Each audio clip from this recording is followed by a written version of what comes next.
நீ என்ன தப்பு பண்ணன்னு அவ உன்னை பிளாக்மெயில் பண்ணா? இல்லை காவியா, நான் இந்த வேலைக்கு சேர்ந்ததுக்கு அப்புறமேட்டு உங்ககிட்ட ஒரு விஷயத்த மறைச்சிட்டேன். என்னடா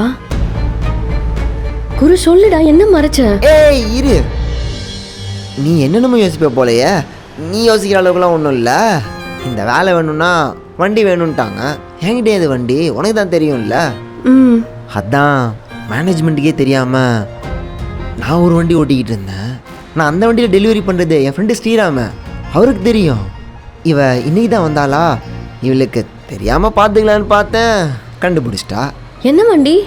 நிதி வண்டி, சைக்கிள். அட பாவி, எப்படி இன்னும் 2-3 மாசத்துல எம்ஐல வாங்கிடலான்னு பார்த்தேன். அதுக்குள்ளே இன்னைக்கு மாட்டிக்கிட்டேன்.